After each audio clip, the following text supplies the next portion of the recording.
Team India వరుస వైఫల్యాల నేపథ్యంలో భారత క్రికెట్ బోర్డు సంచలన నిర్ణయం తీసుకున్నట్లు తెలుస్తుంది భయ్య. అయితే ఆటగాళ్ల వెన్నులో వణుకు పుట్టించే మరో నిబంధనను అమలులోకి తీసుకురానుందని సమాచారం. మరి ఏంటి ఆ రూల్ అనేది ఇప్పుడైతే చూద్దాం. ఫ్రెండ్స్, వీడియోలోకి వెళ్లే ముందు ఒక లైక్ వేసుకొని కంటెంట్ నచ్చితే సబ్స్క్రైబ్ చేసుకోండి. ఇక విషయానికి వస్తే, ఏ రంగంలోనైనా ఫలితాలే అన్ని నిర్ణయిస్తాయి భయ్య. సో అందుకు క్రికెట్ కూడా మినహాయింపు ఏమీ కాదు. జెంటిల్మెన్ గేమ్లో సక్సెస్ ఉన్నంత వరకు ప్రశంసలు తప్ప ఇంకేమీ రావు.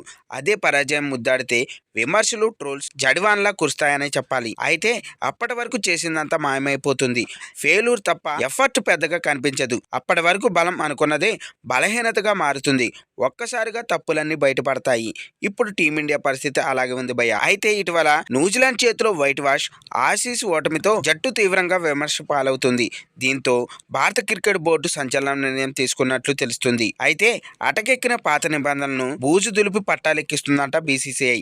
అదేంటో ఇప్పుడైతే చూద్దాం. Kohli idea repeat. ఒకప్పుడు టీమిండియాలో యోయో టెస్ట్ తో ప్లేయర్ల ఫిట్నెస్ లెవెల్స్ను నిర్ధారించేవారు. టాప్ బ్యాటర్ విరాట్ కోహ్లీ సారథిగా ఉన్నప్పుడు ఈ పద్ధతిని పక్కా పాటించేవారట. సో ఆటగాళ్ళందరూ తనలా ఫుల్గా ఫిట్గా ఉండాలని కోహ్లీ భావించేవాడు. దీంతో అప్పట్లో ఈ రూల్ను తప్పనిసరి చేసింది బీసీసీఐ.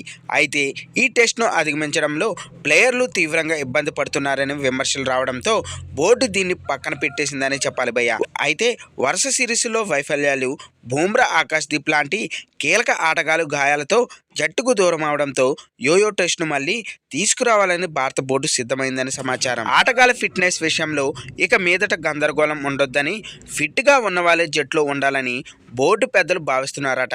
సిరీస్కు ముందు స్క్వాడ్ ప్రకటించే టైంలో ప్లేయర్లు ఫిట్నెస్ కొలిచేందుకు యోయో టెస్ట్ నిర్వహించాలని మెడికల్ టీం నుంచి సూచనలు కూడా అందాయని వినిపిస్తుంది భయ్య. సో ఫిట్నెస్ అంశాన్ని కొందరు ఆటగాళ్లు తేలిగ్గా తీసుకోవడం కూడా యోయో టెస్ట్ను మళ్ళీ తీసుకురావడానికి ఒక కారణమని సమాచారం. దీంతో ఇన్నాళ్ళు ఫిట్నెస్ లైట్ తీసుకున్న ప్లేయర్లో వెన్నులో వణుకు పుడుతుందని, ఇక దబిడి దిబిడేనని సోషల్ మీడియాలో నెటిజన్లు కామెంట్ చేస్తున్నారు. ఫ్రెండ్స్, ఈ రూల్ పై మీ అభిప్రాయం కింద కామెంట్స్ రూపంలో తెలియజేయండి.